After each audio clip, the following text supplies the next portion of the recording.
Hey, gamers and non-gamers, welcome back to the Noclip Crewcast. This is episode 249. We are almost a quarter of a way through 1,000.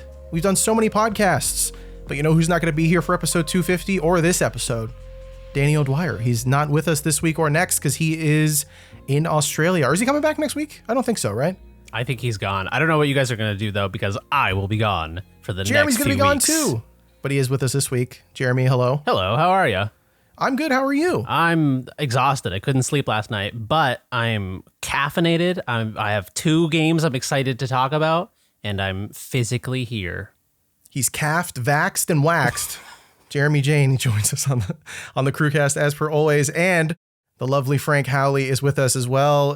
Frank, when's the last time you got your flu shot? Oh God, before my I don't know, many years ago. I should get. So my dad used to always bug me like, you should get your flu shot. I'm like, all right, I'll do it. And now he's gone, so there's no one asking. So Jesse, you have I don't know, set the fire. No, I gotta do it because I got super sick like 2 weeks ago. My mom is super sick right now, and it's like, oh man.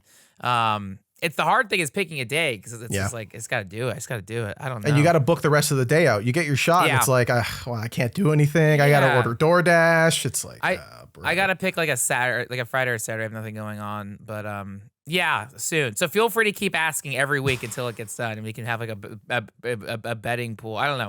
But yeah, feel free to bug me about it because that's literally what my dad would do. Now that he's gone, it's like, well, I don't got to do that anymore. But no, I got to because my mom is elderly. I don't want her to get further sick. Yeah. And, yeah. I get it. It's important, but it's just, the gamer procrastinates. So if you ask when's the last time you got a trophy, it would have been like, 4 hours ago. We need to get So what trophies. if we give you achievements for it? We need achievements for it. Okay. Yes, when the lady at CVS gives you the jab, she needs to make the little like boop boop noise and give you a little pop up.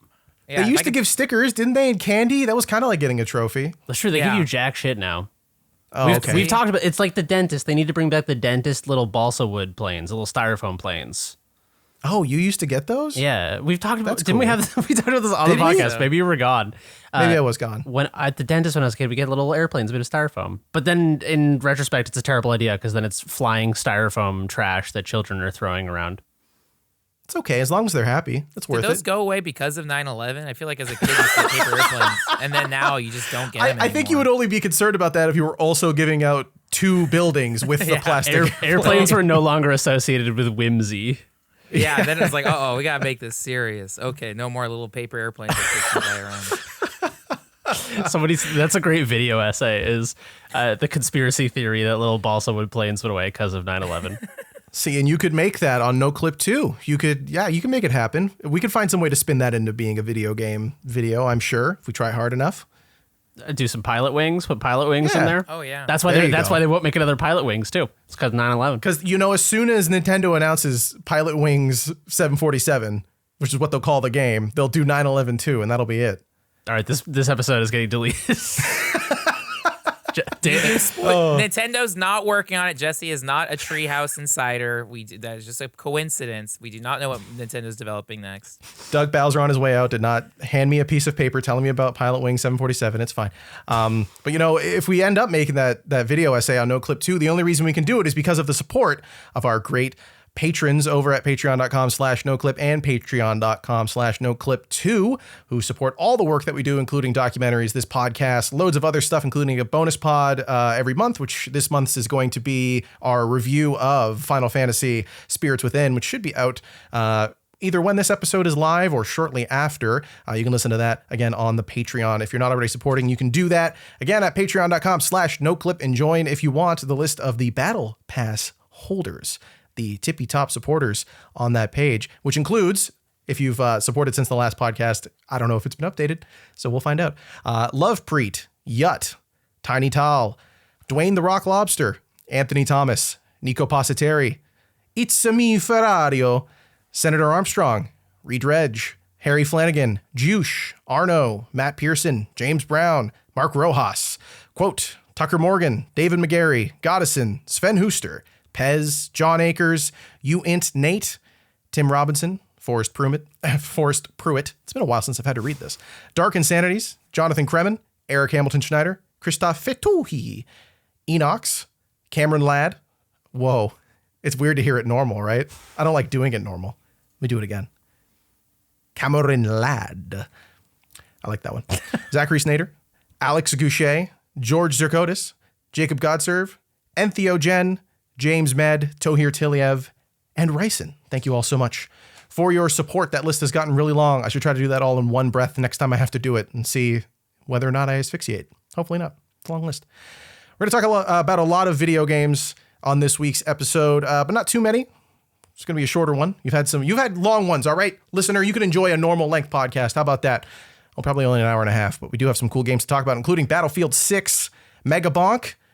Jeremy's going to be talking about Carimara, I believe is, maybe I got it. I feel like that sounds right. And I'm going to be talking about some Next Fest demos as well. And Frank has one to cover. And also did I say Megabonk already? If I haven't said Megabonk, I love saying it. Megabonk. We're going to be bonking Mega time. It's going to be great. I can't wait to hear about it. In fact, you know what? Let's not jump into that one first. Frank, Battlefield 6 is here. You guys have been very excited for this one. New first-person shooter from DICE. The gamers have been clamoring for a new Battlefield experience. You've played a couple hours of this is 1.0, or is this still beta? Tell us about Battlefield 6. So they're not doing the skate thing. They're not calling a game early access and releasing it. It's straight up. This is the full thing. The open beta was like a month or two ago. Battlefield 6. I've only had like a day or two to play it because I was out of town this weekend. But I've bought every single Battlefield at launch since Battlefield 4. Like Battlefield 2, I got way late, and I didn't play Battlefield 3. But like I'm always curious. And I love Battlefield Hardline. Like I like the weird, I spent half a year grinding all the trophies in Star Wars Battlefront 2. So, and then I got to a point where I downloaded Battlefield 1 and I wanted to play it. So it's so weird to be playing a Battlefield 6 at launch. It's like, oh, there's other people playing it. Like, whoa, like, so I'm playing Battlefield 6. Did like 2 levels of the campaign. It's like generic Xbox 360, like corridor or whatever. There's trophies associated with each level, so it's fine. But it's like, I don't know if I'll finish it. It does do the thing that a lot of like Call of Duties have done recently, where like when you're downloading the game, it's like, do you want to bother downloading the single player? Things like that. So I appreciate that, but I'll keep it on there until whatever. So I'm playing a little bit of Battlefield 6, and it's so funny. The way I've been describing it to friends is like, oh, it's like a really good Call of Duty. They made a really good Call of Duty. It's awesome. Like, I will say, like, I really like Battlefield 5, the World War II one, because I played a medic. I didn't get too deep into Battlefield 1. This is so much of a smoother launch than Battlefield. Is it 2042? What's the thing that came out like a few years ago? Yeah, 2042. Sounds right. Yeah. That one was super rough. And like I bought it with a bunch of friends at launch. We were all excited. And oh my God, Battlefield 2042 at launch was like buggy. You couldn't it was like just them kind of starting to do crossplay stuff. So connecting to servers was glitchy. It was constant, all this bad stuff. Battlefield 6, because maybe they had the open beta, because maybe they didn't want to completely screw it up. It like, oh, it works. Getting into servers are super easy, and playing it is very, very fun. I'm only doing a medic, which I like because I feel like most people do not either revive other teammates or be like, no, you can revive teammates. I don't know. It's insane. So it's like, if you just play the medic, you can spam revive constantly and get so many points. So when I'm playing Battlefield, same thing I did in Battlefield 5, it feels like I'm playing Tony Hawk.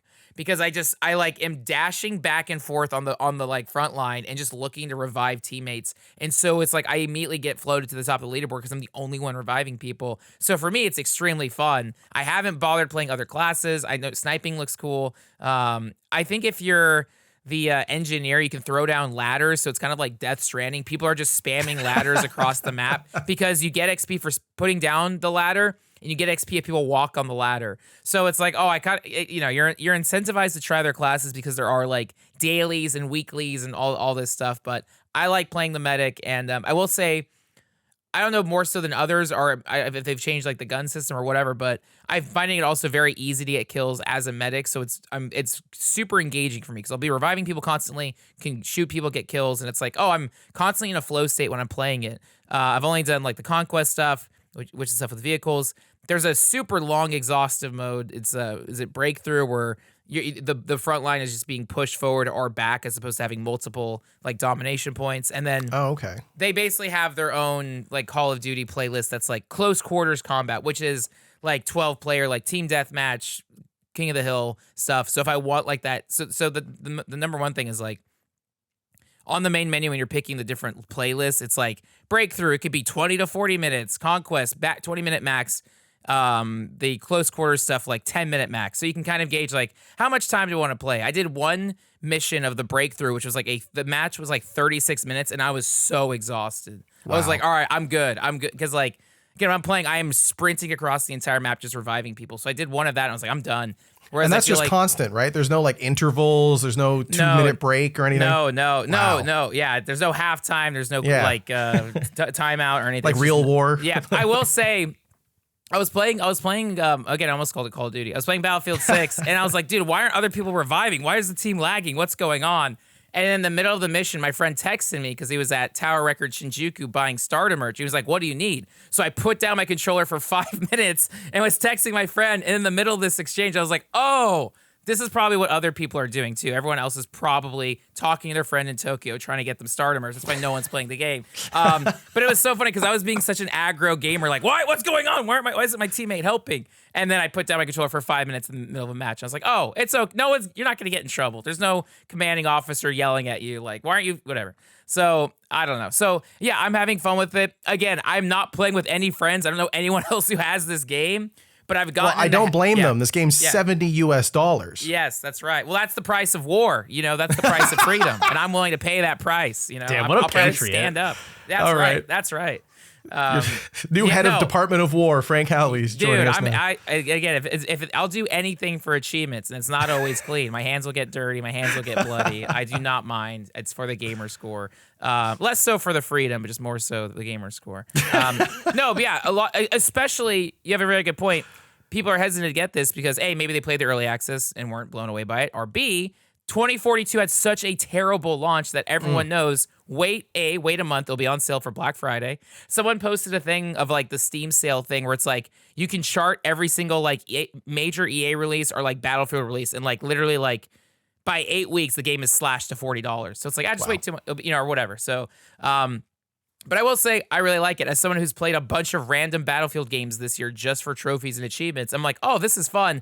I do wish there were Star Wars characters and music playing, because I will say I think Star Wars Battlefront 2 is better. There's no third-person camera mode. There's no Ewoks. There's no Chewbacca. Yeah, I'm having fun with it. But yeah, like Jeremy talked about when we did the open beta, where it's like, to me, this feels so much more like a Xbox 360 Call of Duty experience, in the sense of like, it's not hyper. There's no wall sprinting, sliding, dashing. It does feel way faster than the traditional Battlefield experience, which I like, but I know that's different than like the old school vibe of the thing. So yeah, I like, and I also think like, yeah, no one's gonna care about Call of Duty 7 or whatever the new, whatever. I think, but it has Mila Ventimiglia. What do you mean? You're not excited? Who is that? The guy from This Is Us, or right? Is that what it is? The show. The dad. I don't know the actor, and I don't know the show. You're not This Is Us fans? I know the name. In the comments, people are so.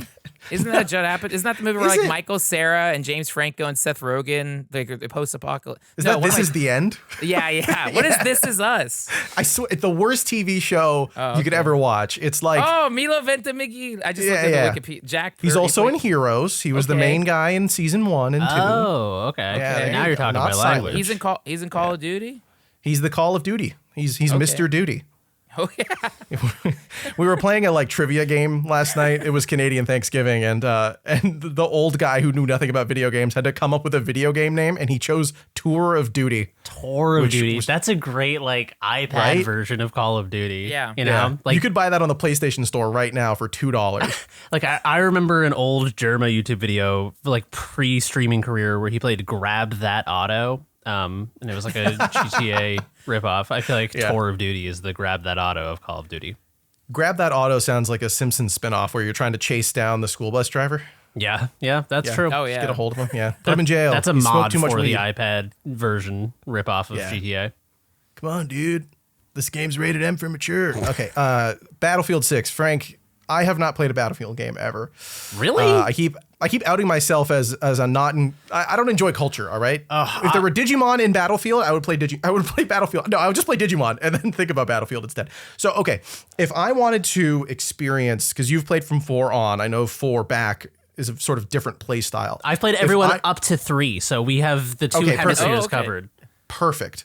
If I want, and since you've played some of it, Jeremy, this is a good question. If somebody who's never played a Battlefield game before, should they buy 6 or should they play Bad Company 2 or should they play 4? Like, where do you think, Frank and Jeremy, what are your guys' thoughts? Where should they go to get the Battlefield experience?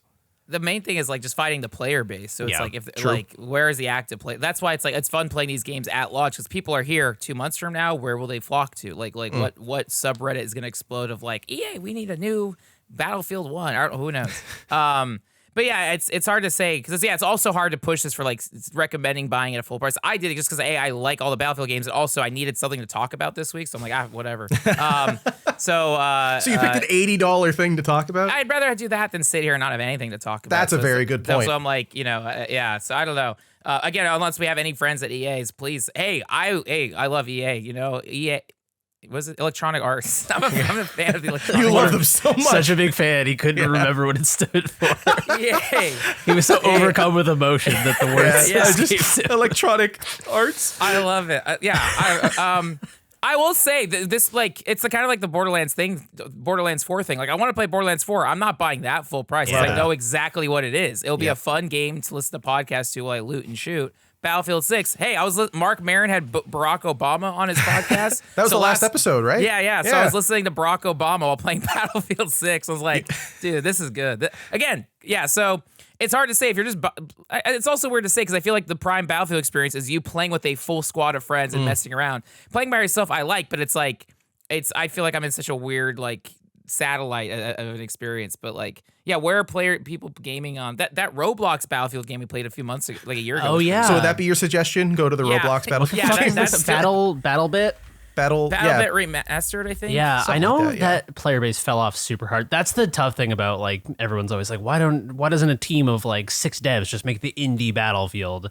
And I think the hard thing is that like it's incredibly expensive to engineer this fucking like super game that millions of people play, but it's also just like if you lose that player base, it's fucking over. Like, I don't know. And people, you can't like enjoy. That's the thing, Jesse. You asked like, should I go play Battlefield 2 or whatever? People still play those games, but the player base is so diminished that it's not like you can't have the experience of playing that game when it was an active game.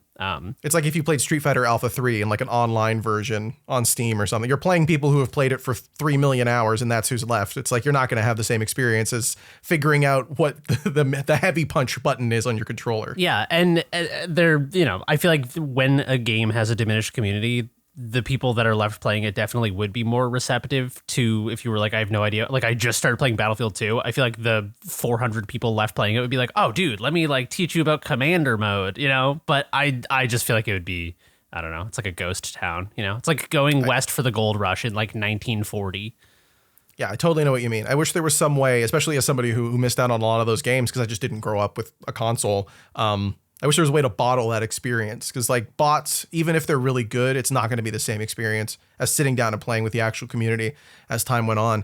And it sounds like 6, it sounds like it's good, Frank. It sounds like you're having fun, but it's like, sorry, go on. No, yeah, I really like it. But it's like, the thing is like, it's weird playing a multiplayer game with no friends. It's like, oh my God, but I do not blame like friends who are like, again, there's 6 billion games out right now. And it's like, yeah, you can, and again, you can totally wait and this game will run better, have more content and like be so much cheaper when it's out later. But yeah, like on Steam, it has very positive 35,000 reviews. People are liking it. But yeah, again, to me, it kind of plays more like a Call of Duty, and again, didn't Vince Zampella like produce this or didn't his team oversee it to try to specifically get that Modern Warfare 2 feel? But I will say, like, again, I like the fact that you're reviving teammate people. It does kind of force. That's what I like more so than like, 'cause like a month or two ago, I was playing Black Ops 6 for achievements, and like that is such an isolated gaming experience. Like there's no teamwork you're just load in, shoot, die, load in, shoot, die. Battlefield 6, at least there's a pinch of like, okay, you're moving with the squad, you're putting down blockades, you're reviving your teammates. It's like, oh no, you are actually like working with other people to get the attack points. That is so much more of a like parallel play social feeling of combat as opposed to like how like cracked out Call of Duty is. So yeah, I do like it, but yeah, it is weird to like. It's a different experience because like what Jeremy said is like, yeah, you respawn, you're kind of immediately thrown into battle. Whereas like the traditional like slower scale Battlefield experiences, you spawn all the way on like a naval ship, you get on a plane, you parachute down into a building, you're walking up 10 stories, then you get sniped, and then you respawn, or whatever. But like. It's like it has these like beats. It's like Tom Hanks sitting on the boat, shaking as he gets to the spot. Which is like, but it's during those months if you're playing with friends, you get on the helicopter, you mess around, you laugh. Like, I mean, I remember like, and maybe he's still in Battlefield 4, but just like flying helicopters in each other is like always so funny. So yeah, the quote unquote Battlefield moments. I think I've had like one of those experiences so far, just with like funny vehicle stuff. But again, I want to play more. I do like it. Again, it's so fun to like play games at launch and just the player skill base is so all over the place. I think there are a lot of people coming into this treating it like Call of Duty. So I think that's why people like as soon as they die hit respawn. It's like no, let me. I get so angry as a medic when I am rushing out to revive someone and they just ignore me. And I'm like, no, dude, trust me, I'm the one medic who's actually trying to revive people. I feel like that it points to sort of like my critique of Battlefield 6, which is like you said, Frank, having not like that lead up experience where you're like transporting there and then you're like deep behind enemy lines and you're like, all right, if we die, it's fucking 15 minutes on the bus to get back here. I think that like the experience, I haven't bought Battlefield 6 yet. I played quite a bit of probably like 10, 15 hours of the open beta. And I was hopeful about it, but like it felt so claustrophobic that like everything was so close together that I would die and I'd be like, all right, well, I can cross my fingers and hope that someone revives me, which is, a coin flip. Or I could just respawn like 15 seconds away is what it felt like most of the time. Whereas like most of my memories from Battlefield 2 are being a squad and like pushing up the side and then making sure that the squad leader stayed alive so you could squad spawn, making sure the medics stayed up, making sure you had like 2 medics to revive each other. Because then it was like this operation, this like ongoing operation, which feels like weird sort of like emergent quest design or something, where it's like, all right, we're going to push up with, everyone's fighting at B. We're going to swing behind and we're going to take C. And that's really going to fuck them up. And it becomes this, like, that's your mission for, whatever 2/3 of the match. And I was not feeling that with Battlefield 6, but I feel like it's a very well made game. Like it felt good to play. It had like, the sound design's incredible. It looks good. So I'm hopeful that larger maps might solve some of my issues with it. Well, there you go. Battlefield 6. Sounds like it's a game that we will hear more about in the future. Frank, I hope you continue playing and report back on the hopefully not dwindling player base. Hopefully people keep picking it up, especially when, like you said, it's $40 in a couple of weeks for Black Friday. Yeah, that's right. So check that out. PlayStation, Xbox, and PC. Battlefield 6. Buy it on Steam if you want, $70. Let's move on to Carimara. Jeremy, I shared a little fun fact with you about this game and its developer and another game that they made that you also thought was really cool. So tell us about this creepy looking Halloween-y card game, Carimara. Yeah, so Carimara, this is a game by a developer named Bastinus Rex, published by Critical Reflex. It is I don't even really know how to describe this game. It's not really a horror game, but I think sort of first-person narrative horror game is the best touchstone for understanding what this is. This is sort of like, this is a very short game, but very like narratively, thematically, and aesthetically rich. So I think it's a very worthwhile experience. If you're on the fence as well, like this game took me an hour to beat. There's more secret stuff. I think you could do all the secret stuff in about 2 hours, but this game is like under $5, and I'm such a sucker for like a little bite-sized experience that just you have it, it's done, and you enjoy it. So Carimara is a game where you play as a Carimara, which is like a little, I think is it a goblin or a troll? I forget which term they use. I think it's a goblin. But you're like a little fantasy creature being who shows up to the house of this old sort of like hag of the woods, like a Baba Yaga figure. Ooh. And she has a spirit in her house in the basement. and you are there to purge the spirit from the basement. Now, your character is mute and cannot speak, but your character has a magical ability where once they interact with something, they can conjure a card that has a picture and the name of the thing on it. So if you see the old lady, you get a card that says old lady. And now anyone who in the world who is like interactable, like if you can go up and talk to someone, you can present them with the old lady card and get their thoughts on the old lady. So as you explore, you're building a deck of conversation options, which I think is a really cool mechanic. So that's kind of like the whole game is like, that's the mechanic, is just going around and looking at stuff, getting these cards to get more options to talk to people about more things. And the entire game takes place within this sort of like very small, almost diorama, like, you know, it's like this house and the surrounding area is it. There's no like Morrowind world where you leave the house and walk to Seyda-Neen. It's just, or I think Seyda-Neen's where you start. Walk from Seyda-Neen. It's kind of like, I don't know. I'm struggling with how much to say about this because it's such a short game. Yeah. So I don't want to say too much about like what the narrative thrust of it is. But basically, yeah, you're like a goblin exorcist who's building conversation options through this core mechanic. And I really like this. So you mentioned that this developer is working on another game that I thought was promising, which is Trip. I did not realize this was the same developer until you pointed it out. But I played the demo for Trip, you know, some number of Next Fests ago. Yeah, it came out September 2024. The demo did for Trip, which is, it's like a psychedelic, weird, colorful first person, also like mysterious sort of horror-ish game where you're on a train in like a weird sort of like loop. Every time you go through the train, it loops back again, but everything's different. And I also highly recommend playing the Trip demo. I don't know when the full game is out for that. I'll have to look that up.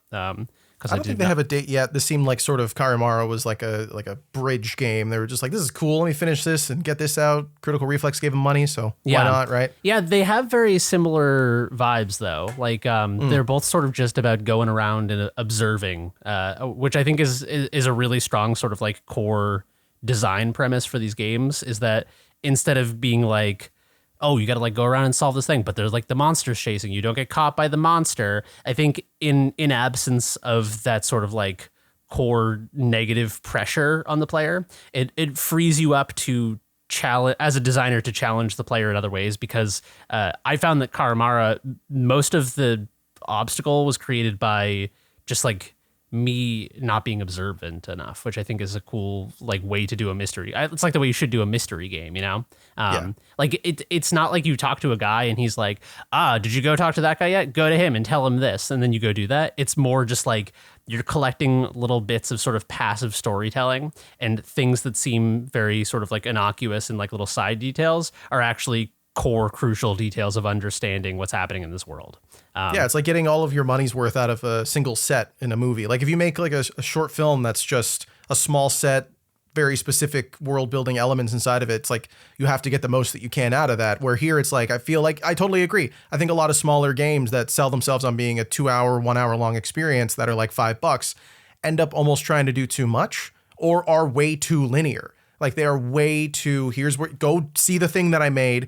This is like, it sounds like you're just, you're forced to focus. You're forced to like look around, really appreciate everything that's there and like get the most out of it on a narrative level and on like just your curiosity. You should feel curious in this little weirdo world. Yeah, for sure. And it definitely like, I feel like it respects the player's intelligence, because I sort of like built my own theory of what was, I mean, again, this is like a 1 hour experience, so this is all happening within the course of 60 minutes, but I sort of built my own theory of what was happening in this game.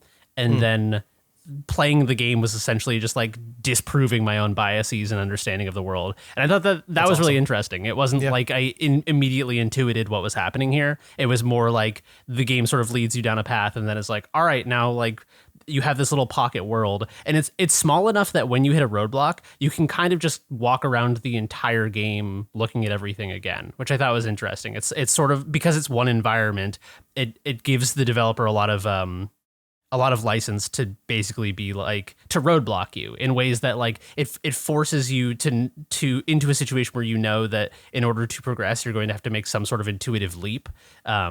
And I think in like larger point and click adventures, that can be a frustrating wall to hit, because if you play like fucking Monkey Island, It's like, because it's a larger game, it's a larger amount of space to walk around and click on everything. Whereas because this is so small, they can just be like, I don't know, you better figure it out. And you're like, okay, I guess I'll just go like walk everywhere again. But because it's so small, it's interesting.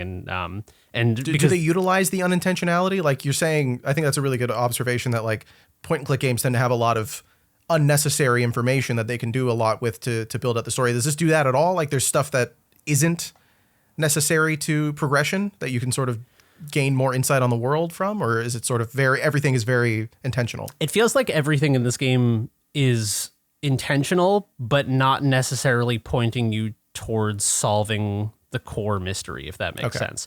In fact, I think that works to the advantage of the core sort of like mystery puzzle here, because I think that giving you things that are building out your understanding of the world, but not getting you closer to solving the mystery is interesting, because then it allows you to create red herrings for yourself, where you're like, oh, I like noticed that thing over there. It implies this. And then you sort of like build this theory, and then you have to like overcome that bias that you've built early on by misunderstanding the way things are. So again, I'm being very vague because I don't want to solve the mystery in this 1 hour game for you, but so how does it end? Is that let me tell you about the end. The ending is great. This is how it goes. No, the ending is unironically actually really good. I found it very. I think this game tells a very touching story in such a short amount of time. I was very pleasantly surprised. So yeah, go play Carimara. It's good, and it's like, what are you gonna do for an hour? You gonna go like fucking play a game on your phone, or you want to have a meaningful? That's experience 2 breakthroughs, brother. Heart? I'm playing Breakthrough in Battlefield 6. That's easy, and that's exhausting. That does sound fun too, actually. You could do both of those things if you just set aside 2 hours. And 1/10 of the money. Actually, less than 1/10 of the money. You'll need it like $75 to play both of these games, but it's not bad. That's a good average. It's a bargain. It's like 37 and a half. Yeah, meet me in the middle. It's pretty good. Yeah. Like a Carimara? Is that where we're going? Carimara. Sorry, go ahead. No, I will say GameStop does things like that where they'll screw you, where it's like they'll have a thing where it's like buy 2 games, get 1 free. And it's like, oh, you bought the $70 game and a $7 game. The $7 game will make free. I'm like, come on. That's brutal. Yeah. Or like a 70 to 50 and a 20, and then like the 20's free. And I'm like, look, I get it, but can the 50 be free instead? Yeah, you got to be careful. But if you split the median, that's pretty good. But no, I didn't mean to step on your call. No. Some free airheads with your purchase of Battlefield 6. Yeah. Dude, 1 free Funko Pop. They're just giving them away at this point. 1 free M16. Go for it. Hey, all right. Hell yeah, now we're That's talking. an American GameStop. We have EB Games back, baby. We're free up here in Canada. Yeah, there you go. Carimara, Beneath the Forlorn Limbs is the full title on Steam. Pick it up. It's on 10% off. It'll still be on sale when this goes live, but once it's off sale, it's $5. One other thing to mention that I totally skipped over, which is the thing that got me in the door for this game, is that the aesthetic is incredibly bizarre and cool. It's very limited color palette. It's sort of like a not like PS1 aesthetic, but it does have some of the vertex jitter of PS1. But the limited color palette and the sort of like gothic cutesy horror, it reminds me a little bit of Tim Burton, like good Tim Burton.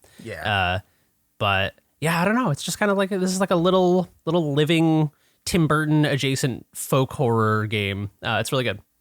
Yeah, check it out. Look at the screenshots, see it for yourself, buy it for $5 and play it. Sounds like it's an hour. You're gonna have a good time. From the sounds of it. Again, published by Critical Reflex, developed by Bastinus Rex. Critical Reflex on fire this year, except for Eclipsium, which Jeremy said was the worst game ever. I did not say he did not say that. He said he liked it. I'm joking. A lot of people really liked it. I admired it. It seems neat. I will have to check it. I also bought Carimara like a week ago and did not play it. So thank you for reminding me that it's in my Steam wish list before it rots away. You have another game here that we could, I'd like to get through quickly because I think we have a bunch of Next Fest demos and other stuff, and then I have to run out the door. But Vampire's Best Friend. I want to hear a little bit about this because I've seen screenshots of it, and I still don't know if that gets everything across. So what is this game? So Vampire's Best Friend. This is a game developed by Sync's Adventure, who I'm going to click on and see what other games they made. Nothing I've heard of, but maybe I'm going to check them all out now. Vampire's Best Friend. This is it's a platformer. Is this a UFO 50 game? Did you find a UFO 50 game? It's kind of a UFO 50 It looks game. like one. In the most complimentary way. In the nicest way possible, yeah. This is a game where you... the introductory cutscene shows a adorable little vampire girl and her best friend who sneak into the town and they drink all the tomato soup in the town, and the townspeople are furious about this. So they hire vampire hunters to go I don't think they say the word kill, but to capture, to incapacitate the little adorable vampire girl. And so the vampire hunters spread garlic all throughout the castle, vampire castle. All right. And this incapacitates the vampire girl. So you do not play as her. You play as the eponymous vampire's best friend, a little cute bat. Aww. And you have to free your vampire friend by collecting all of the garlic, by purging all of the garlic from the castle. And you do so by... It's an upside down platformer, I guess is how I would describe this. So you're navigating this like trap laden castle full of like weird labyrinthine little corridors and traps and moving compartments and all sorts of bullshit. And you can only land on the ceiling because you're a bat. So if you have this meter that goes down, which is basically like a stamina meter. It's just a timer, but it's not exhausted by like inputs. It's just time based. And so before the timer hits 0, you need to land in another position on the ceiling somewhere. And if you do not, you die, quote unquote, and are sort of teleported back to the last spot you landed on the ceiling. So it's this bizarre. So the way you move is you either tap left or right. If you tap either one, it moves you in that direction and slightly upward. So is it like a Flappy Bird kind of? Yes. Okay. It's like a Flappy Bat. So you, All right. This creates these weird situations where like, say you need to get through something to the left, but it's below you. Then you need to like create enough momentum moving leftward, but then kill the throttle enough to have the leftward momentum, but then drop early enough to get through. So it's like, I kind of felt like I was driving like a boat upside down or something. There's this very sort of bizarre, like you have to get used to like drifting a bat through these openings and stuff. And then the world has all of these sort of like wrinkles on that. There's like a gas trap that reverses the controls. So now not only are you playing sort of like something adjacent to Flappy Bird, but also the controls are reversed. And it's just like, it builds really cleverly on this one core mechanic that the whole thing is based around. But it's basically just like a sort of like open world platformer. I wouldn't call this a Metroidvania, but it doesn't look like one. No. But the fact that you are in a like vampire themed open 2D platformer world, I kept being like, this feels like a Metro. It's not a Metroidvania. Is this a Batroidvania? I'm leaving. Hanging up the call.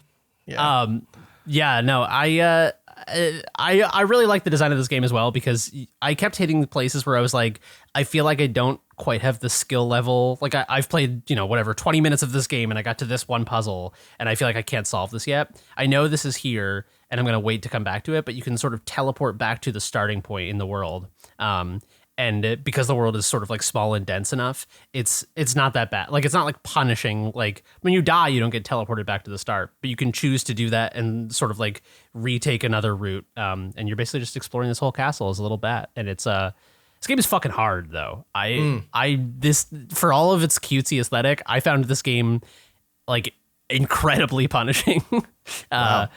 But I don't know. I feel like that's what makes it interesting. It has this sort of like NES aesthetic, and I feel like it has this sort of NES platformer design ethos where it's like, it's not like a token taker. Like, it's not trying to eat your quarters, but it does feel a little bit reminiscent of that era of design where it's like, this game's so fucking hard. I'm on a home console. Why are you doing this to me, Nintendo? It's like, I gave you all my quarters already. What more do you want? Yeah, I paid for this game in quarters. Yeah. I prepaid for the arcade experience. I was going to do laundry, but instead I bought Vampire's Best Friend. Yeah, what the hell? Exactly. I made that UFO 50 comparison, by the way, not just because it seems like a bite-sized arcade game, but also because it looks fantastic. Yeah. It looks really, really good. It's got a very similar sort of like the earlier, the early years of Moonsoft or whatever the team is in UFO 50. The first handful of games there, it has that same sort of like color palette, and the pixel art's really nice. And yeah, it looks lovely. It sounds really good too. Just the music and sound effects in this trailer are really like just very Castlevania adjacent. Yeah. Nice. Yeah. Like No, this. it's sort of, I feel like it's sort of like super positioned between NES and Super Nintendo in terms of like aesthetic and fidelity and design and stuff. But Vampire's Best Friend. I am definitely going to play more of this. It only has 29 reviews. That's fucking crazy. It's been a weird year, man. Yeah, this game is fantastic. I hope if you like hard platformers, you will love this game. I also, the last thing I'll say about it is that it's like platformers are a genre that I often associate with incredibly precise controls, like things like Celeste and Meat Boy and stuff. The joy there is mastering these incredibly precise controls and, like precision platformers. This is sort of like an imprecision platformer where you need to be very precise with it, but because the controls are like, the little sort of like upward sideways acceleration per input, it's finicky in a way that like mastery of it feels satisfying because it is not intuitive. So you feel the skill curve cutting against you, and as you start to get a handle on it, you're like, oh, this is not as bad as I thought it was, or I'm pretty good at this after all. And it's a very satisfying thing to overcome. So highly recommend. And sorry, the flaps are consistent, right? So each time you press the button, you always go the same height, or sorry, did you say it was different? No, it's consistent. You can also hold left or right, so you can sort of like, you don't have to like button mash or whatever. But yeah, it's a hard ass game, but it's really good. It sounds like a fun challenge. Sounds like something I'd be into. I'm going to pick this up. I had seen pictures of it, but yeah, I hadn't seen anyone explain what it was. They were kind of like, this looks cool. Someone else play it and tell me if it is. And I didn't want to be that person. Yeah. Thank you for being that guy. You're always that guy. Thank you. That was Vampire's Best Friend. Pick it up on Steam. It's also on itch. I feel like this would be a good itch.io game. I don't know. I can't find it. I'll let you know later if it is. But you know what isn't on itch.io? Actually, it might be too. I didn't check. Megabonk. While we're talking about indie games, before we get on to the Steam Next Fest stuff real quick, Frank, I have seen so many clips of this. Megabonk seems like some sort of Vampire Survivors adjacent 3D game. How do you like the bonking? Are you enjoying doing a little bonk? Yeah, so Megabonk is essentially 3D Vampire Survivors. Like this game blew up like over like the last 2 weeks. Like Jeff Gerstmann recovered it like a week or two ago on his podcast. But the reason I got it is I'm from California. I flew up to Oregon for a friend's wedding. So it's like, oh, I need to just I need a game to like burn a plane ride. And like I thought about bringing my Switch, playing Donkey Kong, or they just remastered Mario Galaxy 2. But it was like, oh man, another Vampire Survivors type thing. Let me check it out.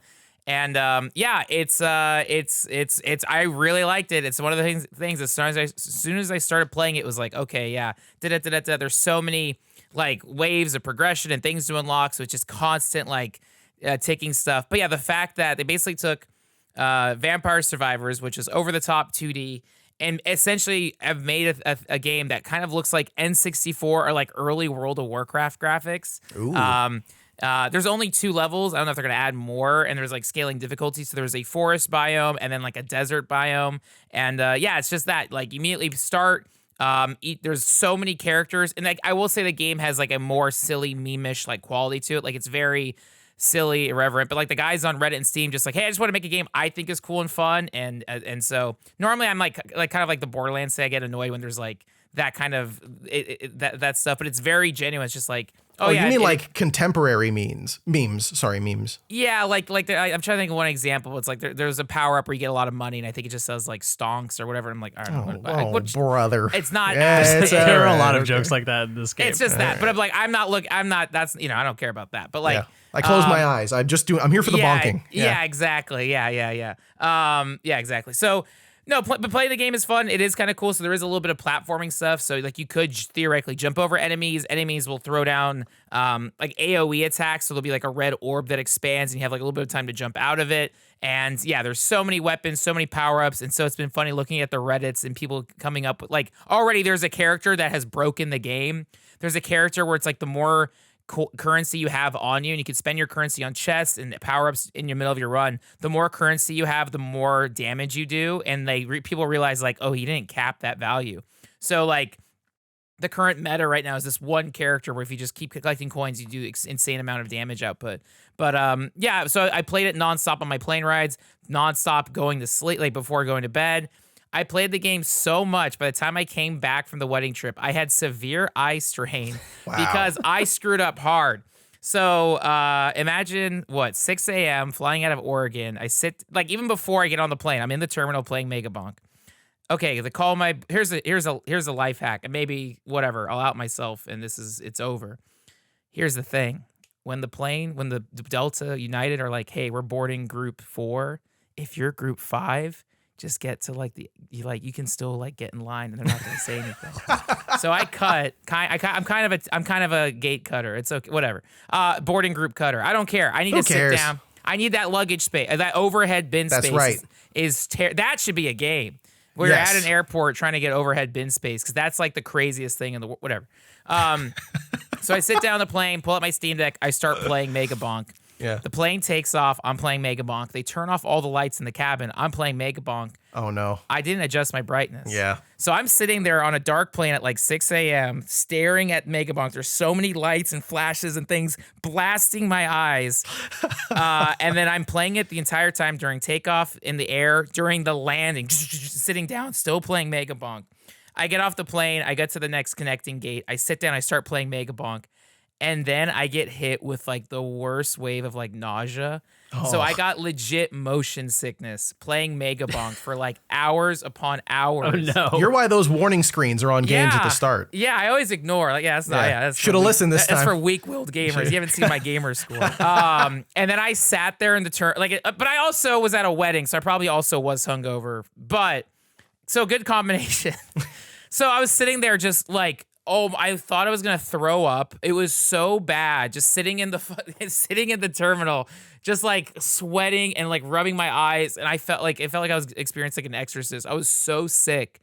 And then I Googled on Steam like Megabonk motion sick, and there's been a handful of people being like, "Yeah, this game gave me motion sickness." Oh. So I like didn't play it for 2 days because I was like, "Oh man, I OD'd. Wait, I need to know more about you being sick. What happened? Did you get on the plane and you were still nauseous? No, so it was like when I got off the plane, having played Megabonk for like 2 hours. But that was your connecting, I thought. Didn't you have another flight? So did I play? I did not play Megabonk on the second flight. I learned my lesson. Instead I just sat there like with my head over my head, hands over my eyes, just like that for like an hour, and then I got home. You ate the free snacks at the they brought around, and you're like, give me a Sprite. I want a Sprite. But then last night before going to bed, after some Battlefield 6, I pulled up my Steam Deck and listened to Mark Maron and Barack Obama, and I was like, oh, yeah. But it's, like, dangerous. I think I have to quit it cold turkey, because it's one of those things. Mark Maron? Yeah, me too. You know, we always talk about, like, the dark patterns, the RNG, and it's like, it's so good, but it's like, oh, no, I OD'd on Megabonk, and so this is me warning you. And I'm also hesitant, because I'm like, yeah, I love it. Killed plane rides, but I almost died. I almost died from it. Not really, but you know what I mean? It messed me up. But I will say I really do like the game. If you do like trying all these, what do you call it? Jeff Gerstmann called them ass games, auto assisted aimers, or whatever he called them. But like, I don't know. I've also heard the term mowers, which I like because that's a Japanese one, right? Yeah, it reminds me of like Dynasty Wars, and there is something so satisfying of like that, like when you're peeling off this giant layer of things coming at you. But it also makes me excited for Dynasty Warriors 3 Remastered, which got announced for next year. But yeah, so I liked it. Again, it's like one of those novelty games. Like, oh, it's fun. You could theoretically, it seems like the average, like, to unlock everything, plow through everything is maybe like 20 hours of just chipping every character, doing all this stuff. Vampire Survivors, the OG, I like because I didn't get motion sick, and that was a game I played like 50 to 60 hours. But yeah, if you really do like those games, if you do want something to kill time or chill with, like, I will say it is fun. It ticks all those boxes. It was very satisfying, but like, it's so hard to put down. The one more run at it, it's like, oh God, it's so bad. So I literally had to stop playing because of motion sickness. But again, that was me on a plane, maybe a little hungover. Yeah. So I don't know, but I will say I liked it. But yeah, at this point, it's got like 20,000 reviews. I feel like it's only $10, so not super extreme, but I had fun with it. I kind of do like the art style. It kind of does remind me of Elwyn Forest, that first level. But yeah, I liked it. I don't know if they're gonna keep updating stuff, adding more characters, whatever. But for $10, I've had a good time with it. And it's one of those things too where it's like got 100 achievements, but it's like Vampire Survivors, like upgrade this item to level 10, use this character on this map, whatever. So all those little things. I have 51 of 102 achievements so far, but I also don't know if my Steam Deck's updated. I feel like I have more, but yeah, so I liked it, but it gave me super bad motion sickness playing it on a plane. So that's I wonder if that's going to be a thing for some people, because the appeal of this genre seems to be that it's fairly straightforward and you can kind of just play it wherever in any circumstance and not, a lot of big flashing lights. I wouldn't recommend playing Vampire Survivors if you have epilepsy, but it's still like an enjoyable time, where this is like,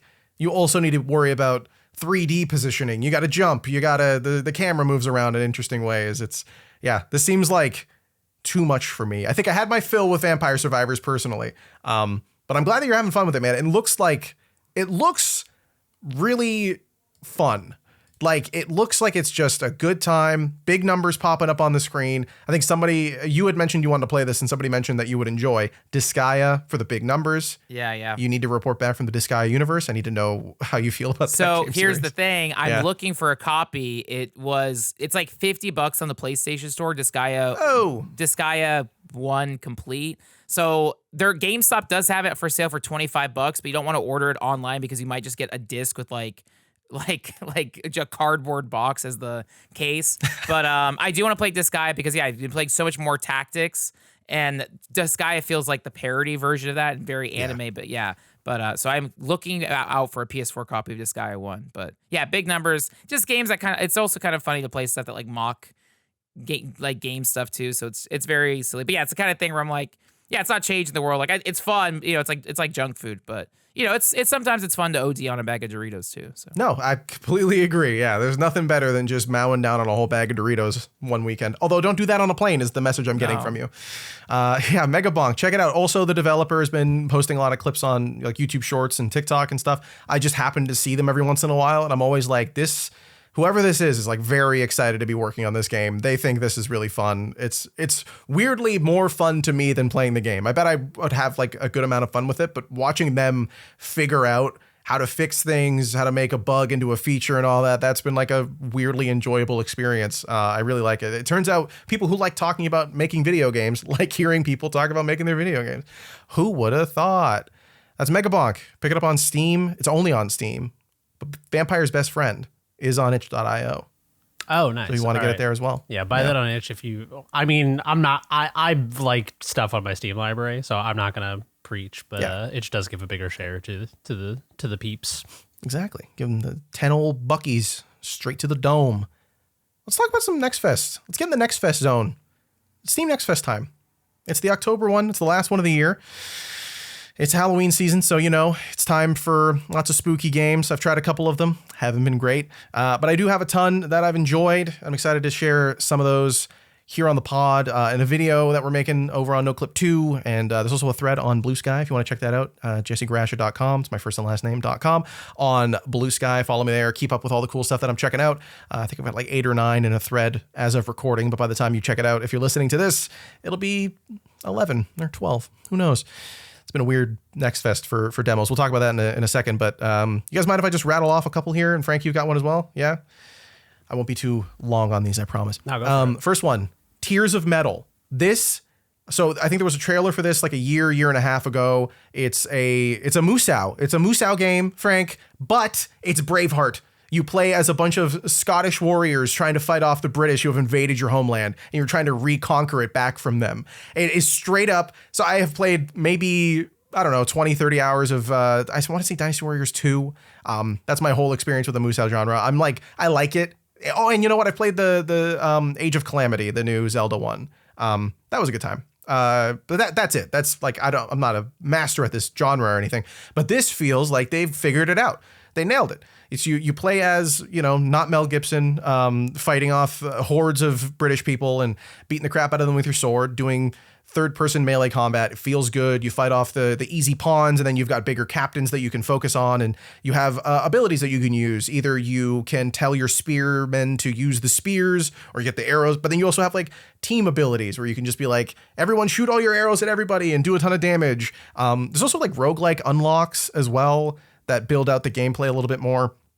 So like you have combos that you can do, right? Your light combo at the end might do something. Your dodge might cause an explosion, stuff like that. It's fairly straightforward in terms of its presentation gameplay wise. You know what this is if you've seen this genre before. But the setup is kind of neat. It's set up like a roguelike. You start from your sort of base screen. It's just a menu where you can like go to town and buy stuff or like upgrade your units or whatever. And then you go out and it's a bunch of different laid out almost a bit like a map. Actually, it is literally a map, but laid out sort of like Binding of Isaac. Each of the areas has different rewards and you can see what they are in advance, that sort of thing. So maybe not like Binding of Isaac, maybe more like Slay the Spire. And yeah, you go there, you fight them. There's bosses. You get to the end and you clear out the British and then you're like, yay, we did it. And we go back. I wasn't able to finish it. I found it actually pretty challenging. The difficulty ramp is like, it's easy. And then you fight one or two decent like enemies at the same time. falls apart. It's like so much more challenging, which is cool. Like I do like that. I actually like the challenge of it. But no, it looks great. It has a really cool art style. I think the music's fantastic. It's like bagpipes and then also like hard metal rock. It's great. It's so much fun. The sound effects are great. The voice acting is obviously very Scottish, and they're like yelling like, yeah, for liberty or what. I don't know what they say, but like they're just yelling and very excited. It's a great game. It's really, really cool. Check out the demo on Steam if you haven't already. It's a good time. Skate Story is another one developed by Sam Eng, I want to say is the name. Paper Cult were the developers of Tears of Metal. But yeah, Sam Eng on Skate Story. If you don't know what Skate Story is, you know, check it out. If you do know what it is, you're probably already excited for it. But yeah, Skate Story is a fantastic skateboarding game. I think it's a fantastic skateboarding game, but it's also like a fantastic adventure game. It's a lot more structured than I thought it would be. Like I had no idea going into it if it was going to be like a linear sort of like walking sim with some skateboarding gameplay. But no, like it actually has challenges and stuff that you can do in smaller maps. So it's structured almost like a poem of a video game. Is very weird. You like play through a bunch of tutorial sections to open. It's a third person skateboarding game where you are like a glass human trying to swallow the moon, and the universe is watching you and they don't want you to skateboard. It's like very clearly has commentary on like authoritarianism and what the state is allowing people to do or not do, which is kind of, it leans back on the punk aspects of skateboarding and Tony Hawk and the series and everything, but more specifically just skateboard culture, which I think is really cool. Sort of recontextualizes that, and like it turns the skateboarder into a myth almost. I was going to say, I love when it. media does like a story about like a punk rock band in the future where punk rock is illegal. Like it's such a funny, charged, like over the top comic book version of it. Exactly. Like it's so unnecessary because it's already fairly like punk culture is pretty not, you don't go to jail for being a punk rocker usually, but like they find ways to get you for doing some anarchist stuff. But no, Skate Story is like, it's really, the skateboarding feels fantastic. Like it's not flick trick stuff, but it's a weird middle ground between Tony Hawk and the flick trick of skate. It's like you have this loop that shows up once you get into ollie mode, but you can bend the loop with different buttons to do like a pop shove it or do like a kick flip. And there's obviously timing based stuff. So like if you're in the green window, you get a better jump and all that.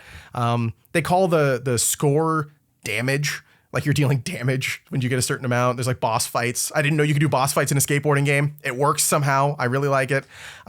Yeah, I think you guys will enjoy this. I'm really curious what you think about it because you're big into the Tony Hawk and skateboarding scene a lot more than I am anyway these days. But it's very poetic. It's a very poetic game. I love the prose. I love the writing. I think it's weird. It almost feels like if Goichi Suda got really into skateboarding for like 3 weeks, this is the game he would make. It's incredibly bizarre. And that's the biggest compliment I can give to any video game, is that it reminds me of a Suda 51 piece. So this is awesome. Yeah, Skate Story. Check it out on Steam, part of Next Fest. And the last one I want to shout out, although there's a ton of really good stuff, is called Shadow of the Road. I had not heard of this one before. It's a CRPG strategy game where you're playing as, you're basically controlling a team of people in, I don't remember exactly what the era is, but it's like end of, I don't know. I don't want to get it wrong, but whatever. It's like you're a samurai Ronin. Yeah, feudal Japan. Yeah, but I think they specifically say it's like the border between the end of that and the start of the next era or something.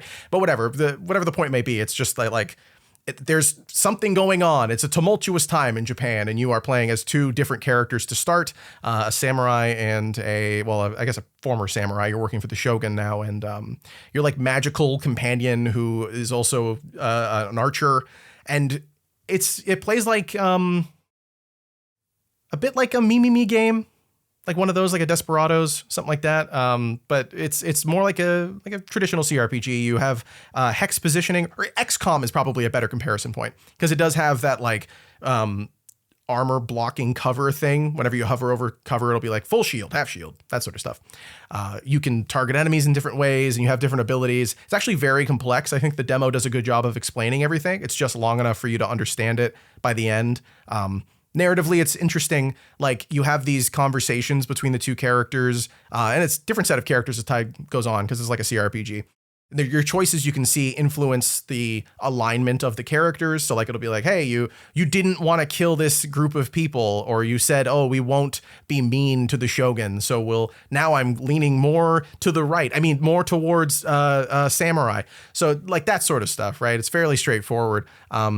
It's a little janky. It's a little weird. Like it feels like if this is the demo and it's out in 2 months, I would maybe wait a little while and like clean some stuff up. But it's almost a charming jank at the same time. Like there's stuff clipping through characters that seems like an accident. But weirdly, I'm like, it doesn't bug me that much because it doesn't seem like it's trying to be 100% historically accurate. But also they did their research, it says in the start. I don't know. It might just be a me thing, but it doesn't bug me as much. I thought it was really fun. I really enjoyed my time doing this. The combat, it like has turn order stuff you need to be cognizant of, and like items that you have to equip to the characters in advance. So you need to think about combat engagements, not when you see them coming, because everything just sort of happens on the fly. You'll be in a story conversation and then like, oh, whoa, these bandits are now here. So you can't be like, oh, there's a bandit camp over there. Let's make sure we're ready in advance all the time. So you have to think about what might happen eventually. It's neat. There's a lot of different characters. You meet like a big hulking guy who can ram into enemies. And there's an old guy who you meet, his like daughter. She can use her hair to attack enemies. Like there's a little bit of mystical magic stuff going on, but it's fairly grounded. I think it's really interesting. I'm excited to see what the full game ends up being like. Cause I had no idea what this was. It's my favorite part of Next Fest. You play a game you've never heard of before, and you end up playing something really cool that you're excited for. I was going to say, I feel like this has a sort of like Wild Wild West thing going on, because there's in the screenshots, there's like a giant mechanical scorpion shooting lightning out of its stinger. Yeah, it doesn't, you know what I was saying? It's got a little bit of that, how historically accurate are we trying to be? Yeah, remind me again, which, was it, which period in feudal Japan was it with the giant scorpion? Yeah, when did they have the mechanical scorpions? There's also a great screenshot where two characters are looking at a wagon full of machinery, and one of the characters says, wait, isn't this Gaijin technology? that is the funniest part, is there's a lot of really words funny. Where it's like, it kind of feels like, I didn't see any of the mech stuff in the demo, but there are narrative bits in this where it seems almost like Forza Horizon, like 4 or 5, especially 5, I guess, where it's just like random Spanish in the middle of a sentence. You're like, oh, okay, all right. But this game has a text highlight thing. So in the middle of a conversation, you could hover over the text. Yeah, it'll explain what Gaijin is. Bro, I hate Gaijin technology. Yeah, you're like, Gaijin is a foreigner. Yeah. It's honestly, I really liked this. Again, it's a little janky. It probably needs a little bit more work, but I'm a big fan. I'm definitely looking forward to this one. Developed this by looks awesome. Another Angle Games. Yeah, I think so too. I'm wishlisting this. I'm gonna pick this up. Hell yeah! There you go. And then Frank, you've got one as well here. The YunYun syndrome. Yeah, so this is YunYun Syndrome Rhythm Psychosis. This came on my radar, and I never like mess with Steam Next Fest stuff because I'm like, I'll just play so I didn't mess with the Battlefield beta. It's like I'll just play the game when it's out because I hate being teased. But the timing of this is incredible because I'm so obsessed in researching rhythm games, and because this is published by the same team that helped put out Needy Streamer Overload. So cool. It's got the same thing where it's like when you turn on the game, it simulates like a Windows XP thing. The premise of this game is it's about an otaku girl who's so it's a rhythm game about an otaku girl who's obsessed with rhythm games. And all she does is sit in her room and plays rhythm games and listens to Dempa music, which is that hyper J-pop. She listens to it so much that she goes crazy and starts visualizing like rhythm game demons in her room that are telling her to keep playing to find the secret transmissions in the Dempa songs. And so it is an actual rhythm game, but like Needy Streamer, it's like pushing along a story and a narrative. And it's got so much going. And like the demo itself is maybe like, I think I spent like a full hour. It gives you maybe like a dozen songs you can play through. You can even play through like the theme song of Needy Streamer Overload in it. It's also got like Toho songs. It's got original music. It's all great. The art's super cute. The writing's really funny. Once you finish like the first 5 set of songs, you have to like look around your room, and it's like it looks like my room. It's like, oh, there's the hug pillow, there's like the anime figures, there's like trash everywhere, and then it's like, oh, you see a glint, and it's like, oh, I found a Dempa CD under this pile of clothes. Let's put it in. You get this just song. like your room. Yeah, everything that you want glints. Yeah, it's great. It's all so it's so funny. There's a thing in the game where like if your mom comes home and comes to your room, you hit the tab button and it's called mommy mode, and it just like shifts to like, oh, I was just watching like a boat racing video, or I was just watching like cats on YouTube. So is it like a Five Nights at Freddy's thing? Like your mom just shows up and you got to I'm just kidding. Yeah, so like not in the middle of the rhythm games. That's just part of the story thing. And I wonder like how the game, what character arc, because the girl's the Hikikomori neat. Like she lives in her room. She's afraid to leave the room. She doesn't want to leave the room when her mom's home. But like when the mom leaves, she'll go out and she'll get like energy drinks to like, and you get like more points when you're on energy drinks and things like that. And it's just genuinely funny. The music's good. And then the rhythm game itself, the core of the game, I'm sure if you can rebind if you play with a controller, but you see the girl at her computer typing and like, getting in sync with the music. So the default is like your two left keys are SD, and I think it's like KL or GH. So it's just this, but it's so specific and hyper, and you can calibrate the timing. So it's just tapping the 4 keys in sync and getting all the rhythm patterns. So it's very similar to playing like Beat Mania. You're not spinning a DJ thing on the left, but very similar to Beat Mania. The music's good. And like playing Beat Mania or DDR, it was fun for me to find my like, oh, what level am I comfortable with? So there's like normal and then like rhythm demon, whatever the super hard mode is. And it's like I could do some songs on normal, some on super hard. And like there's a difficulty scale of like 1 to 10, and you can find the sweet spot. I was able to full clear a song and things like that. But yeah, it's really good. But same thing like Needy Streamer. It just hits like all the otaku stuff. It's like, Japanese made. So it's so authentic and great and funny and cute. The art's awesome. The music's great. The actual rhythm game part of it's good. So when this is out with achievements, like, oh my God, I want to play all this. So yeah, I rarely like will touch in Steam Next Fest stuff, but it's like, oh my God, this was made for me. So it's awesome. This is why I get mad at Next Fest. Yeah. I would pre-order it. I would like, let me send the money in advance, help you guys out. Like, I legitimately want to like spend the money for it today so I can like, I don't know what else. So that's why I'm like, oh my God, the community service aspect. Please, guys, wish list it. Like, oh my God, I need this game. I need it. I don't know if it's 2026. There's no release date. I'm like, oh my God. Oh my God. Yeah, so that really is the main thing with Next Fest, man. It's a real challenge. But yeah, that's YunYun syndrome, rhythm psychosis. Jeremy, did you play any Next Fest demos? Or I played a bunch, yeah. We're going to do a Next Fest video, but there's one I would like to shout out. Yeah, please. Here on the podcast. Love Eternal. This is a 2D platformer, sort of like psychological horror precision platformer. Yes, I've seen this, yeah. I really, really enjoyed the demo for this. It sort of starts in a very like normal domestic setting of going out from your room to eat dinner with your family. And then it transitions into sort of like weird, unsettling, like mega structures that you're platforming around. But the core mechanic of this is that you are running and jumping and flipping gravity. And you can flip gravity once per jump while you're in the air. You can flip gravity. So there's sort of like momentum based, like jump and then move, and then at the right time flip gravity. So you have this sort of like sine wave trajectory, stuff like that. And then there's crystals that you can catch in air that add another flip, like the Celeste sort of. Yeah, it's really good. I'm super enjoying it. All right. There you go. Love Eternal. Yeah, that sounds awesome, man. I saw some screenshots of it. I think I have it on my list of 9 million things that I found that look interesting. And it was one that stood out. I love the art style. I think it looks really cool. I think the best thing you can do in a Next Fest Steam page, or any Steam page really, but especially when you're trying to hook people in, or even with the trailer, is like show normal shit and then one page where something really weird is happening. And I'm like, okay, well now I need to see what that is. So yeah, this looks really cool. Love Eternal. Check it out. Check out all those games. I'll have links to all of the ones that we've mentioned in the description. Again, Jeremy said we're going to have a Next Fest video on Noclip 2.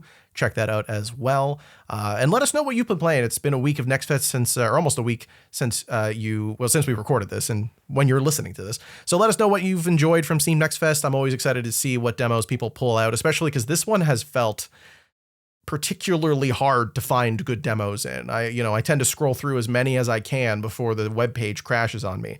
And this one has been AI art out the ass. It's been bad video games. It's, hey, you want to play beer pong? And I'm like, that actually would be fun. I wish there was a good version of that. And then you open it and it's like, would you spend a week on this? Some of the stuff I'm like, I would love to know what the logic is behind some of the, like, did you just have $100 you wanted to get rid of? Like, why did you put this on Steam? I don't understand.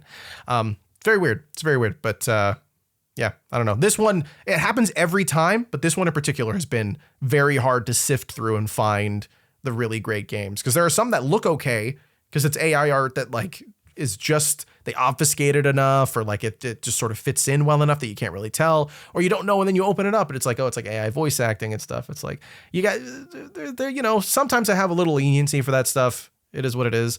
But there's just so much of it here. And for every game that looks interesting that I haven't even had a chance to play yet to know if it is, there's 9 more where I'm like, I don't know. Why? If Despelote can just get everyone that they know to do the voice acting, then anyone can do that. Exactly. It doesn't have to be good. I would rather listen to like mediocre, your friend doing voice acting that's like serviceable. Like I would rather listen to your like slightly charismatic friend Jeff just like fucking busting out a line. Absolutely. That's why every PS1 game like Resident Evil or even Dynasty Warriors is just so memorable, because it's like, oh my god, this voice acting's so authentic. Yeah, I don't know what you want to say. In a weird way, like really good voice acting is memorable, and then like below par voice acting is very memorable as well. Yeah, exactly. There's like a charm to it. It's fun. But even then, it's like placeholder stuff, you know? Like if this is your Next Fest demo and you're just trying to get it out there in front of like a publisher or get enough wish lists or something to get a little bit more capital or whatever the case might be, this is partially an advertising event more than it is getting it in front of consumers. Placeholder stuff is like, it's okay if it's bad, but if it's AI, it's like, I'm not excited about it anymore. You know, now I'm like, I don't know why you did that. It's whatever. Everyone has their own limit on that sort of thing. But for me, I'm pretty hard on it because there's only so many games, you know, there's only so many games we can cover. If I'm going to cover one that has AI stuff or one that doesn't, I'm going to pick the one that doesn't every time. Yeah, that was also my experience, is that scrolling through Next Fest was a absurd amount of AI generated thumbnails. I don't know. I wonder if the logic is that because the little capsule image is so small on the page generally that they're like, no one will notice or I can get away with it. Or I wonder if it's just like people being like, I don't have money to hire an artist, so I'll do this. But, you know, I don't know. I would rather have like the illusion of polished art to me is less effective, because it's sort of, I mean, this has been the thing. I know AI art has come a long way, but like it still is this kind of thing where it's like, oh, that looks kind of good. And then you look at it for a second, you're like, oh no, that doesn't look good at all. Like it falls apart under the lightest scrutiny. Whereas I feel like the meta is to do so, like if you're not an artist and you can't hire an artist, just like draw something. And if it's sufficiently janky, I will notice it, because I'll be like, what was this person thinking with this? And like, that's charming though. Like, I don't know. I feel I mean, I get it. Like there is this feeling as someone who like has learned visual art skills to make games, I get that there is a feeling that you only want to put your best foot forward. Like you don't want to put out a piece of art that sucks, especially when it's the capsule art. That's like, it's the storefront for your game. It's like it's the window shopping experience where people are just like scrolling by and it has to catch their eye. But if that's the case, it's like, you know, you're walking by 2 ice cream stores and one is like the sterile, like pinkberry that's like white tile inside, and one is like, you know, some lady at like a lemonade stand. Like, actually, restaurants is probably the perfect comparison, because like if I go to a shawarma place called you know shawarma, but it's missing 3 vowels for some reason, and the inside's really clean and the branding is like, it's got a sans serif font, I'm not eating there. I know what you did. I know where you got all that from. You made it on Canva. But if I see a restaurant where it's like someone's cousin made the branding and everything in the restaurant was repurposed from the previous pizza store it used to be, that's when you know you're eating at a good shawarma place. True. It's really Steam is just the shawarma places of gaming. You're just looking for the good ones. Yeah, restaurant is a good analogy, or like a band. Like if a band sounds very sort of like overly familiar or polished, like they're doing an imitation of a good band, I feel like it's less appealing than if a band is like, you know, comes out and just starts like screaming into the microphone. You're like, these people are fucking nuts, but I respect their commitment to this. I want your crust. Give me a little crust. Yeah, I need a little crust on my art. I need a little crust. That's like what makes it fucking human, you know? Yep. Oh, real. We still like Steam Next Fest, though. We like all the games that are on there. It's cool. Not all of them, but we like finding out cool, weird experiences. Again, share yours in the comments or check out that video on Noclip too. Lots of cool stuff coming in the future. We do have some emails as well from you lovely listeners. Frank, you want to get through maybe just 2 of these before we get out? Yeah, I know you have to bounce whenever. Feel free.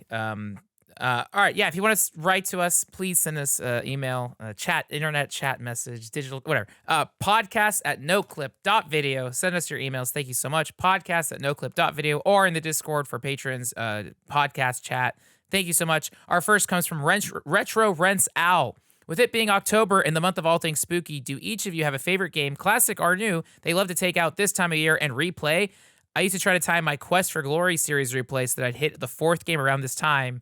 It's got dark Lovecraftian themes, fall, pumpkins everywhere. Ooh, that's a good question. I think every year around October, I try to get through a new horror game series that I haven't played before. Last year, I played all of the classic Resident Evil games up until 4. That was a fun experience. This year, I've been making my way through the Silent Hill games. I'm on 3 now. I just started it last night. Hey, those are really good games. If no one's ever told you before, the Silent Hill series, it's good for a reason. I think is that kind of the end of them being great, and then it's sort of all over the place. 4 has a lot of sort of like, not filler, but like a lot of low moments. But I think 4, some of the high moments of 4, I think are some of like the heights of Silent Hill. Oh, cool. Great. I think, I mean, as a latecomer, I have no nostalgia for the series at all. I started playing a few years ago for the first time from the first one. I think 1 is perfect. I think 2 is perfect. I think 3 is damn near, I don't know about perfect, but it's in the top 3 with 1, 2, and 3. Right. But I think 4 is definitely worth playing. Yeah, I played 2 last year after I finished the Resident Evil games, and I mean, it was fantastic. I played the remake for this one, and it was, yeah, it's exactly what a remake of Silent Hill 2 would look and feel and sound like. Maybe a little bit too much extra on some parts, like the combat feels good, which I didn't get from Silent Hill 2 original, but whatever. And Silent Hill 1 is still a great game, which they're also remaking, so I guess I'll have to play that one again in the future. How dare from Bloober they? Team. No, just I know. No, it's unironically a little bit. How dare they? It's a little weird. It's a little weird. Like, they probably shouldn't remake Resident Evil 1 again, right? They should just leave that alone. They did it enough. I will say, if they do a third-person, over-the-shoulder Resident Evil 4, Resident Evil 1, that's my dream game. It's my favorite game of all time. Really? I totally get it. Like, I get the appeal of that idea, but I'm like, I'm fine, man. I've played 2 versions of 1. I'm happy. If they do that, if they give the Resident Evil 4 treatment to Resident Evil 1, I think they will need to find ways to make the combat more frictional without just like, in my mind, the easy route to take on that is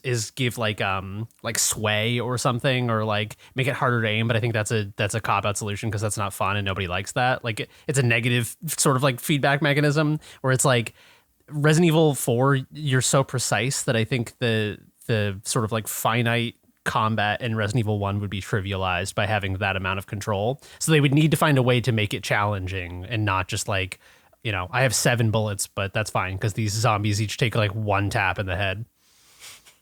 Yeah, what series do you guys like picking up for October? I genuinely like when MMOs are just like whatever like not always online games, but to me, like traditionally MMOs, like World of Warcraft, their Halloween stuff is so fun because you could get masks. So like, especially back in the day, like now you can, I forget what we call it, transmog everything. But like in vanilla WoW, you were just stuck with whatever gear you had. But during Halloween, oh my God, I put a mask on. Now I'm an ogre. Now I'm a pirate. It's like, I love that. And you log on, and now Elwyn Forest Goldshire has pumpkins everywhere and witches' cauldrons, and you get candy. So I remember playing Destiny 2 during a Halloween season. It was like, oh my God, it's so fun. So I love when games will just decorate their spaces. So I currently have an active Final Fantasy 14 subscription. I don't know if they do any Halloween stuff, but I like when like those, like, I think even Call of Duty in years past have done, I think they're actually doing a big Halloween thing. I think they're adding Jason Voorhees and like Chucky, a bunch of like cheesy stuff. And I'm like, my favorite combatants. Dude, yeah, if that's Warzone, I'll check it out. Like, they put Jigsaw from Saw. Like, I know, like, so I like when multiplayer games or online games do seasonal stuff. There's not ones I will like traditionally replay. I'm always hungry to replay like Resident Evil 4 and things like that. But yeah, I'm always so weird with like seasons. Like, in my head right now, today's date is like August 8th, 1998. I track time based on where we're at in my WCW watch along. So I'm in August. We just had, so we're leading up to Fall Brawl, the Wolfpack versus Hollywood NWO. So it's like, oh, the real world, it's October. Guys, I got to know what's going on with Sting. Is Ming joining it? So my sense of time is so messed up. But yeah, I do like online MMO games doing decorations. No, yeah, those are great. It has nothing on the summer of '98, but it is cool when there's pumpkins in World of Warcraft. I agree. Yes, I love that stuff. It's like it makes it festive in the video game. Love it. Jeremy, what do you? Fatal Frame? I've never played Fatal Frame actually. It's Well, there you I go. will probably play it this year. Yeah, I like to play new horror game, not new like they just came out, but horror games that are new to me. Yeah, I'm not a big game You don't like replaying. You don't like going back to stuff. It makes me feel weird. Yeah.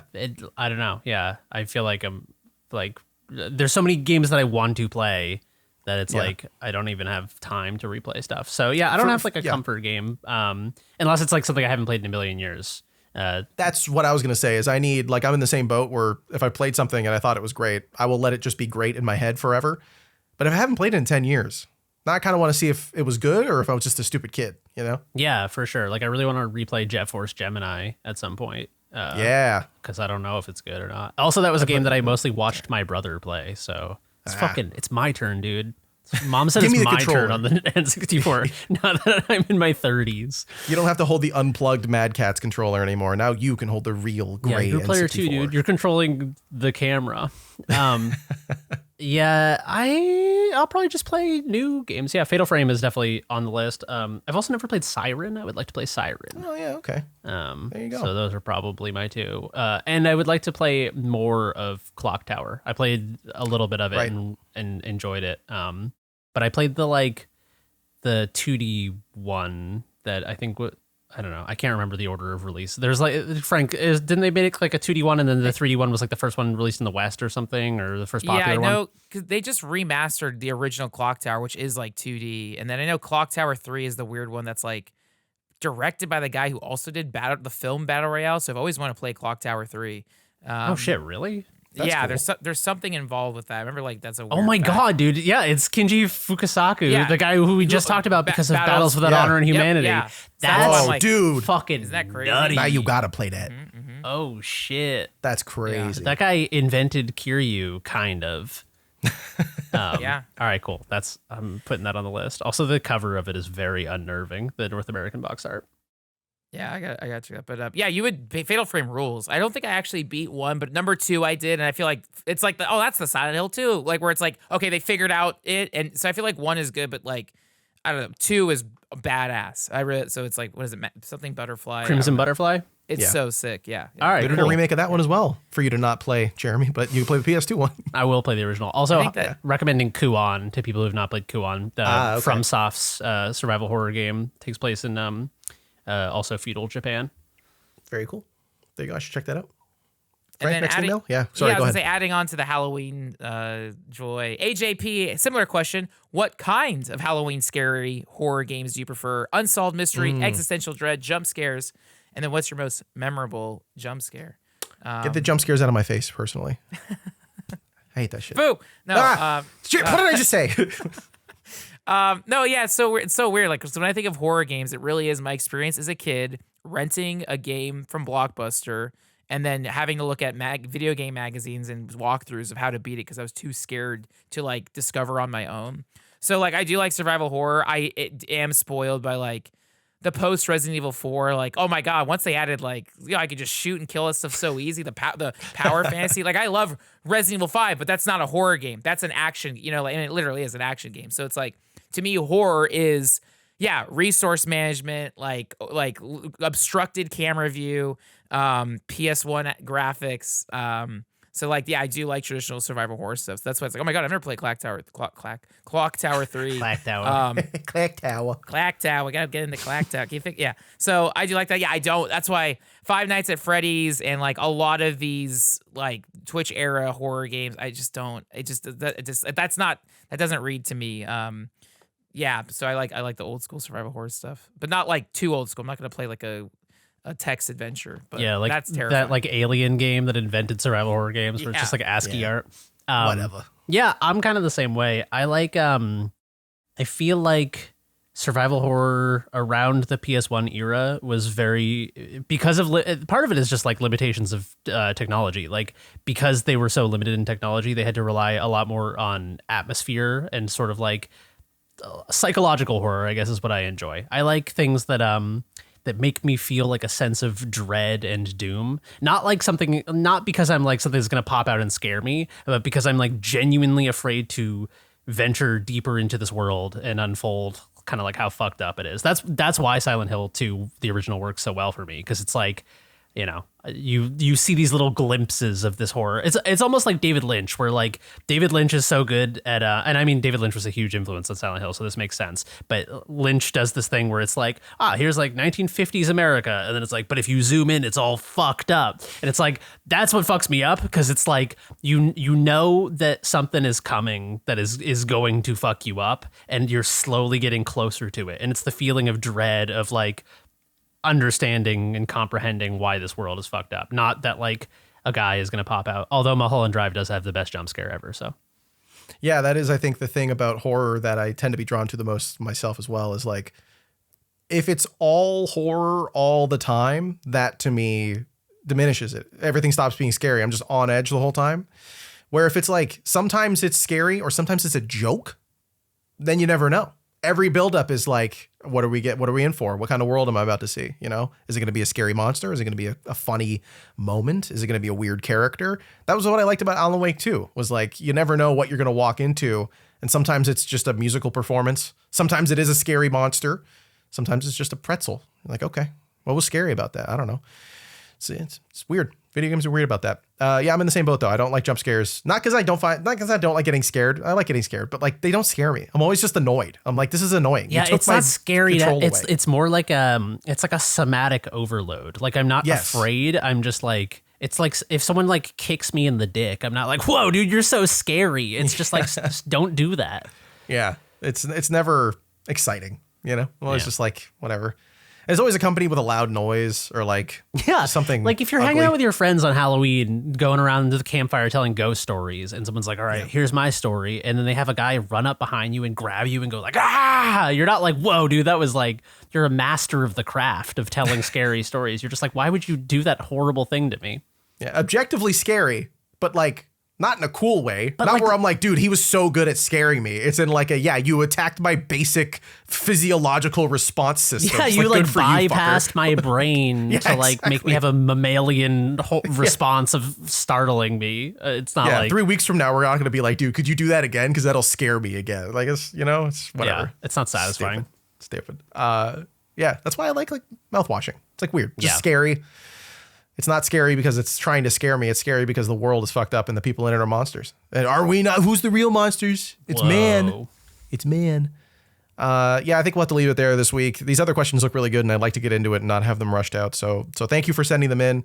As Frank is always so diligent about finding all of them and bringing together the best ones. They're all good questions, though. So thank you for sending them in. Again, to podcast@noclip.video. We got a lot of cool stuff coming up, perhaps way too much. So many documentaries. You can check out the patron update on Patreon, the patron show. There's a lot of really cool stuff that Danny has included in that episode, including sneak peeks of upcoming documentaries that look really good. Again, on Noclip 2, we've got the Mugenics feature, or preview rather, which you should check out. I did watch all of it since we talked about Mugenics last week. Really, really cool looking game. Danny had me excited. That preview put it over the moon. So this is, I think, a really good time. And again, the Final Fantasy Spirits Within podcast will be up either again now or very soon from the release of this episode. So hopefully you enjoy us being really confused about a perfectly cromulent sci-fi movie from the early 2000s. So check that out again. Patreon.com/noclip to get access to that. Become a supporter. Become a supporter on Noclip 2 if you want as well. There may be some discount codes. I don't know. I don't run Noclip. I've just heard things from the grapevine. A little birdie told me. Did you say the grapevine? Because it's Halloween. Exactly. Yeah, that's what I said. If I didn't mean to say that, but it sounds way cooler if I did.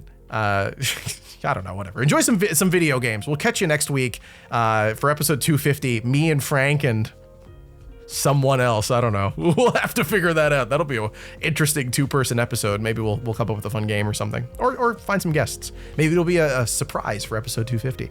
We'll check you then. Play some video games. Check out Clack Tower. Buy whatever makes you happy. And I hope you have a good weekend. We'll see you next time. Bye. Bye.